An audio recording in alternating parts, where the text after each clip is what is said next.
Today's Inside NFTs is brought to you by NHL Breakaway. The hottest teams, the biggest superstars, all coming to you in easy-to-collect video moments. Guys, make sure you're following NHL Breakaway over on X, and then click the link in their bio to claim your first pack of highlights for free. That's right, perfect way to get started in the NHL Breakaway ecosystem. 2 highlights on the house. Guys, we'll be doing another pack giveaway soon, so make sure you're following NHL Breakaway over on X, and also make sure you're following CryptoSlam on X. Tons of updates coming for you guys soon. Also, you gotta subscribe to Inside NFTs over on YouTube. We just hit 1,000 subscribers last week, and already we're a quarter of the way to 2,000. What the heck is going on here? I'll just say it's a blast doing these videos, putting on some shows, and I'm glad you guys are enjoying it. More to come. Now, right into the NFT market, and man, it's getting pretty frothy out there leading up to the Bitcoin halving. You can see here the market, we're in the red this morning, down 0.35%. So yes, yet again, the forecast 500 showing this continued loss of value here in NFTs. And yes, yet again, it is crypto prices that are tumbling. You can see Bitcoin down 2% in the last 24 hours. Ethereum down nearly the same. Solana down 5%. Hopefully at this point, this doesn't even phase you, right? We said there would be volatility leading up to the Bitcoin halving, and there will be volatility after the Bitcoin halving. So what you're seeing here, this is all part of the process. If you have conviction on where things are going, this doesn't even factor in at all, right? Now, NFT sales yesterday did pull back pretty significantly. You can see 30.4 million in cross-chain sales. Unique sellers down, unique buyers down. Total transactions up. Average sale price, though, fell all the way to $108. That's the lowest since the very beginning of April. And trade profits still in the negative,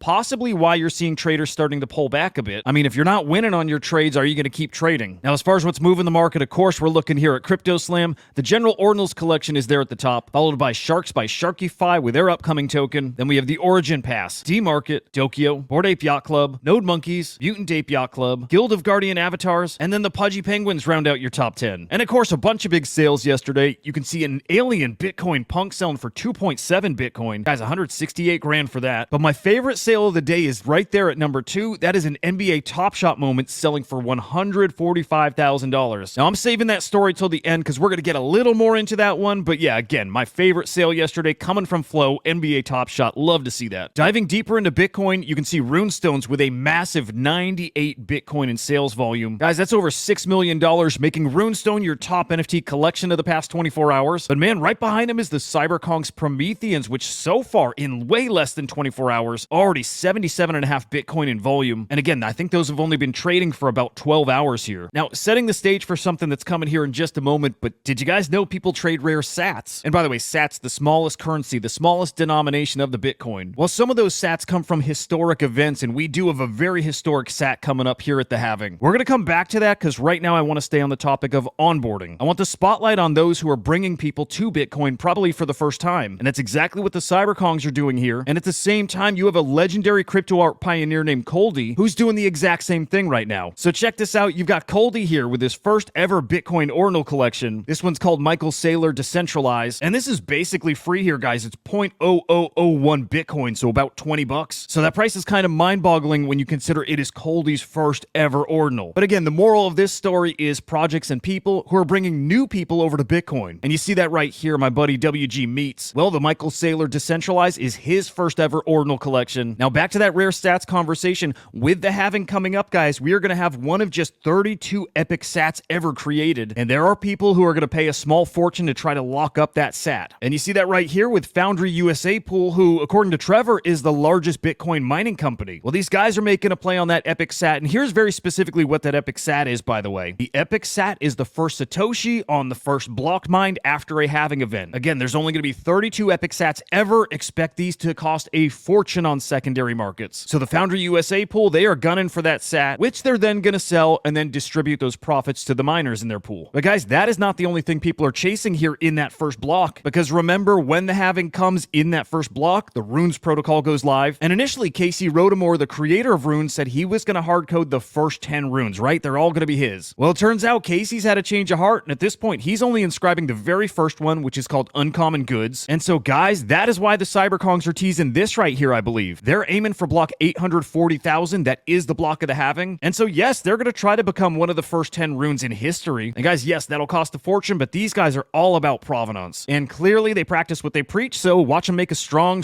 move for this. Okay, now, once runes go live, we all know there's going to be a trading frenzy around them, but there's also going to be a frenzy of building. And you can see right here, Leonidas's Ord.io just raised $2 million here, and that $2 million is going towards building building out their platform to support runes, to support new services. So man, salute to the builders out there. This is fantastic. And yeah, by the way, the centralized exchanges are definitely getting into the rune game. So you can see OKX teasing that right here. Guys, if they want to list a rune like the Runestones dog on their marketplace, they got to buy it from you. There's no allocation that went to them at the start. Spicy stuff incoming, guys. All right, enough with Bitcoin. We have some massive stories coming out of the Ethereum ecosystem yesterday, with the biggest story of all coming from Yuga Labs. Guys, we have talked a lot about their struggles here recently, and in my opinion, they just took a major step to correcting their issues here. Because gang, yesterday Yuga Labs announced they're selling some of their IP to Faraway. That's right, your heavy metals, your Legend of the Mara assets, those are gone. Those are no longer Yuga Labs assets. In fact, here's the full list. It is heavy metal, sewer passes, other side vessels, Maras, Coda Maras, ship parts, catalysts, and partner loot. Guys, again, those are no longer part of the Yuga Labs ecosystem. Those are now Faraway's. Now, let me tell you, my biggest takeaway from this news is not the IP changing hand, but it's that Yuga Labs chief gaming officer, Spencer Tucker, well, he's joining Faraway as their chief product officer, and this to me shows exactly what Yuga Labs' goal is now. Get out of gaming and focus on culture, because here in this space, the community here values partnerships, they value party, they value airdrops, they value fun. What they do not want to do is grind for games. So this move is a gigabrain move. Good on Yuga Labs. Now, not everybody's happy, and those are the comments I'm going to focus on, not because I'm trying to be negative, but because this news was actually received positively by the broader space. It's a great move. This is the right move for them. Look, you can never please everyone, and there are some legit complaints here. You can see Captain DeFi here feels like he's being used as exit liquidity for the Bored Apes, right? Those guys got the sewer passes, the heavy metals, the other deeds, and anybody who bought them on secondary to get into the Yuga Labs ecosystem, what you're not in the Yuga Labs ecosystem anymore. Hopefully, though, Faraway takes this and does with it what Yuga Labs just hadn't been able to do yet. And you know what? I have a feeling they will, but again, gotta show examples like this. Somebody paid $1 million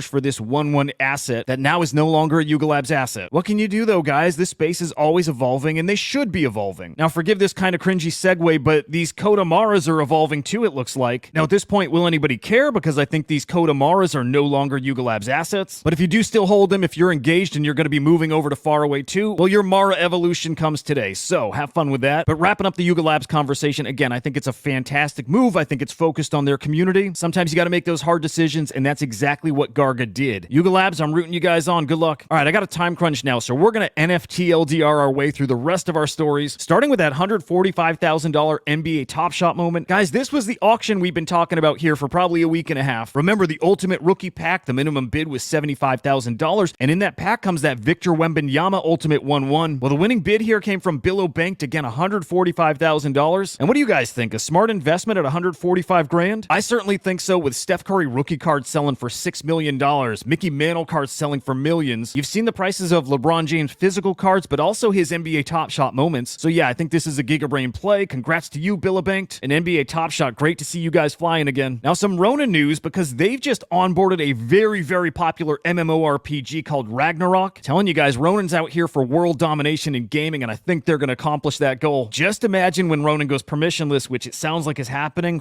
Look out. Now, if you're a fine art collector, man, we got our date for Marfa 2024. And guys, that's coming on November 14th through the 17th. Really cool to see the growth of this art-focused community event. Their first year in 2021, they had 200 people. Last year, 700 people. This year, I'll bet 1,500 easy. Hell, I might make it out there. But yeah, guys, save the date. Marfa weekend, November 14th through 17th. That is going to be a blast. Also out for world domination here is Sam Altman. You know, he's the creator of OpenAI. That's ChatGPT, and that's Sora. And it's also WorldCoin, which you remember has that iris scanner, right, to get this coin in your wallet? Well, it turns out they're also launching a blockchain here called WorldChain. So is that good news? Is that bad news? I don't think it matters yet, but just know these guys are building at the cutting edge of AI and now blockchain. And our final story here, guys, is evidence that we are absolutely in a bull market. I think that's no surprise. But fam, when photos of memes are selling for millions of dollars, again, you know you're in that bull, and also maybe you're near the top. Just so we're clear, I don't think we're anywhere near the top here. That peak euphoric market, I think, is still months off. But just like that dog with hat photo sold a couple weeks back for $4 million, well, we're going to see if this Nightclub meme can pull in a couple mil itself. So this meme, world famous, of course, it's basically the mansplaining meme. He's going on about something in her ear, and she clearly doesn't give a shit. Well, you can own that moment with a starting bid of 15 ETH. Let's see how high this one goes. Throw out your predictions. I'm going to go 500 grand or so. All right, fam, some great Slam Vision shows for you today, starting with NFT Live coming at you live at 1 p.m. Eastern Time. That's going to be both on X and on YouTube. And then, guys, Inside NFTs Live is coming at you at 4:30 p.m. Eastern Time today. This is obviously a show you don't want to miss. You are getting insights from people who work in the industry, like Henry the Great from the CyberKongz, like Joe formerly of V-Friends, and myself at CryptoSlam. Well, every day we're diving into the NFT market. We're telling you what's going on and how we view it with a bit of an insider perspective. Again, always a great time. You're going to learn a lot if you tune in, I promise that. So check us out both on X and YouTube. And then tomorrow morning, I'll be back with your NFT market update. We'll get into all the latest happenings. Remember, if it's happening in NFTs, I'm bringing you inside. Until the next time, I'll see ya.